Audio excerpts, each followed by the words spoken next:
कीजिए हम तारों के बीच में हैं। ये गेंदें हाइड्रोजन नाभिक से अलग हुए प्रोटॉन हैं और अब देखिए कि कैसे वे एक साथ मिलकर हीलियम नामक एक नया तत्व बनाते हैं। ये प्रक्रिया प्रोटॉन से शुरू होती है। वे सभी एक दूसरे से दूर जाने की कोशिश कर रहे हैं क्योंकि उनका धनात्मक आवेश उन्हें अलग कर देता है।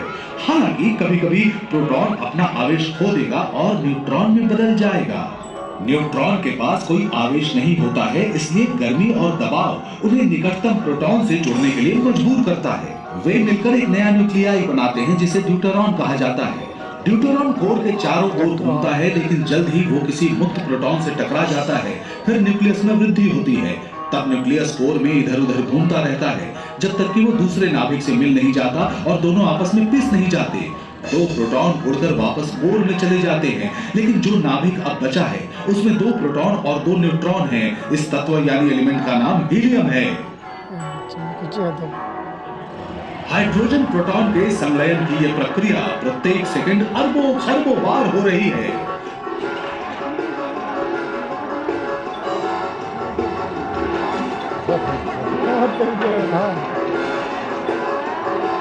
प्रत्येक सेकंड अरबों खरबों बार हो रहा है। धीरे धीरे हीलियम कोर को भर देता है।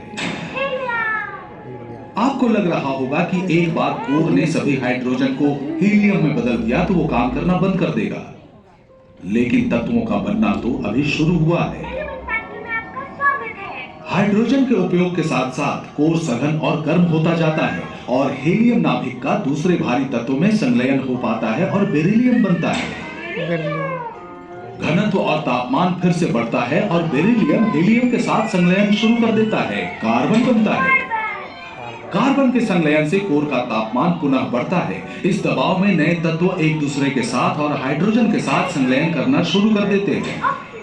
आज हम जिन तत्वों को जानते हैं उनमें से कई तत्व तारे के मूल में बनते हैं।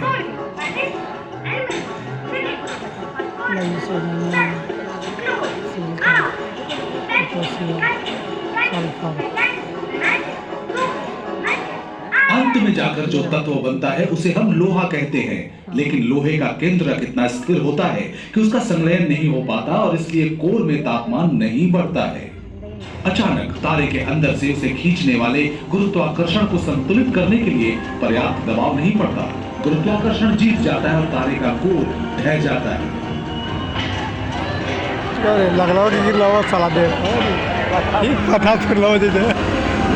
शक्तिशाली गुरुत्वाकर्षण हर परमाणु को इतनी ताकत से पटकता है कि तारा खुद ही बिखर कर एक सुपरनोवा बन जाता है। अभी देखा तारा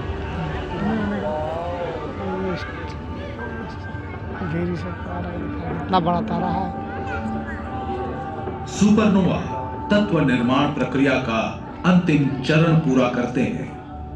इन विशाल विस्फोटों के भीतर जिंक, प्लैटिनम और सोना